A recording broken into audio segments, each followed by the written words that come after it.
How's it going, folks? I'd like to take a few minutes to discuss Quintez Brown.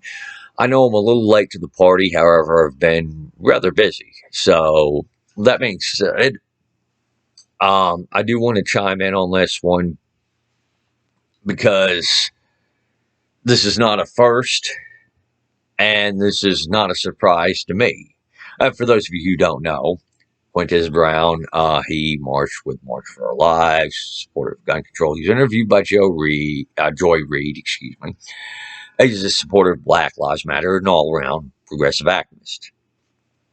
Now, I'm going to focus on the gun control part, especially with what he allegedly did. And I use that term very loosely because I do believe he did it. I don't see any other way or any other plausible scenario to this. But apparently, he walked into a mayoral candidate's office, shot the place up, and tried to kill the person running for mayor.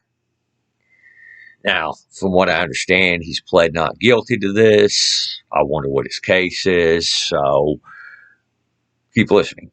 However, I'm going to go with the presumption that he did actually do it because I believe he did, and, all the evidence seems to point to him doing it.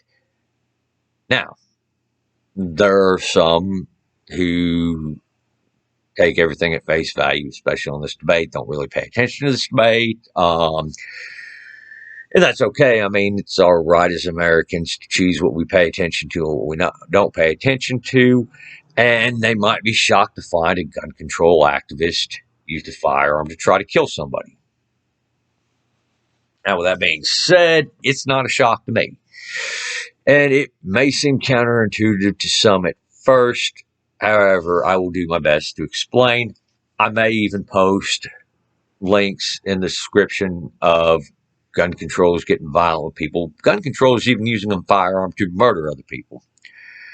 Let me know in the comments what you think on that one. I might just very well post the links a little later on. However, back on the point, it's not counterintuitive to me. Well, it may seem counterintuitive to some, but it's not a surprise to me. The fact of the matter is that you have a certain segment of the gun controllers who I believe not only do not care about saving lives. I think a lot of gun controllers really don't care about saving lives. Otherwise, they would actually get into looking into more of what they're talking about and go for other solutions aside from gun control. I think gun control is a virtue signal, but I do think there's a segment of these people, of these gun controllers, a significant segment that is, that are violent, unhinged, low impulse control. And these people either A, believe everyone else is just like them, or B, they're afraid that they're going to do something to where if the average person is armed, it increases their chances of getting shot by the average person because they might be doing something to make the average person think that they might kill somebody. So there's my theory on it in a nutshell. And we've seen plenty of cases where gun controllers have acted violent and unhinged. But another telltale sign is if you get into a discussion with some of these gun controllers, and I know I have online, even in real life. I say real life, I mean not online. Person to person, over the phone, and things of that nature. And one of the arguments they use is kind of not an indicator for everybody, but it's an indicator for some. They'll use the argument, well, what if said person snaps and goes on a killing spree? Or what if they get into an argument with their neighbor and they have a gun?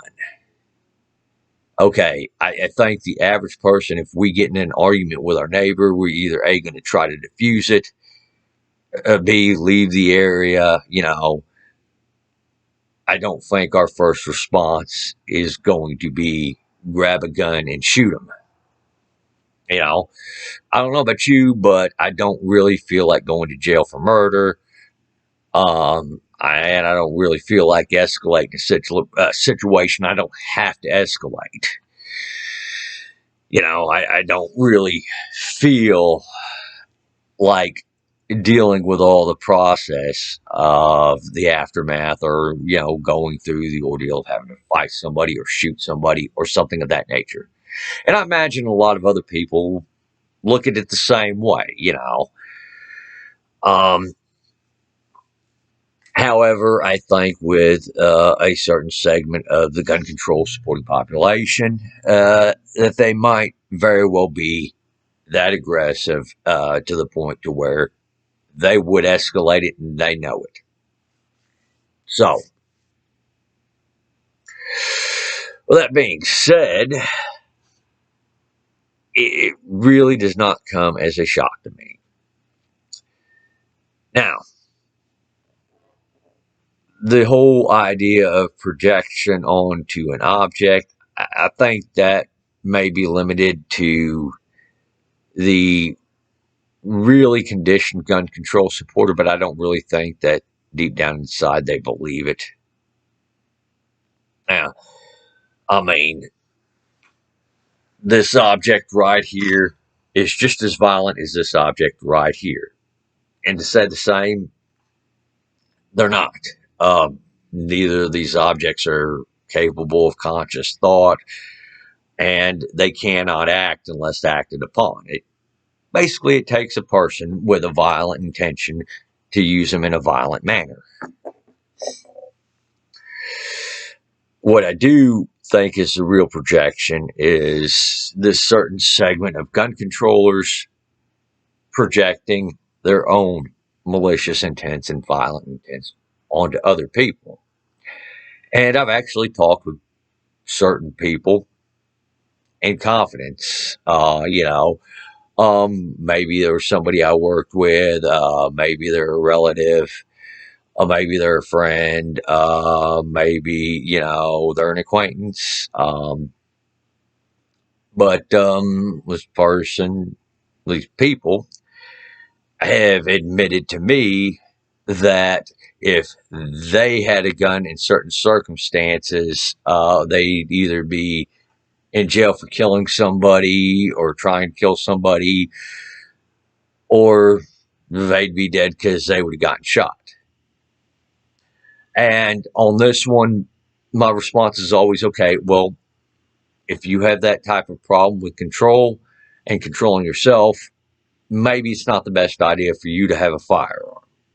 I mean, you realize this, and so you can take the steps, to not using a firearm. In fact, really, you need to be conscious of any weapons that are around you or anything that could be used as a weapon around you. And quite frankly, my personal opinion on this, so you don't end up injuring somebody or killing somebody and regretting it later, or going to jail, or you yourself getting injured or killed, my suggestion would be to work on that.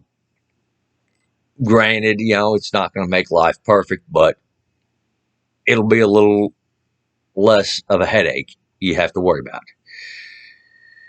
So, with that being said, I'm going to leave it at that.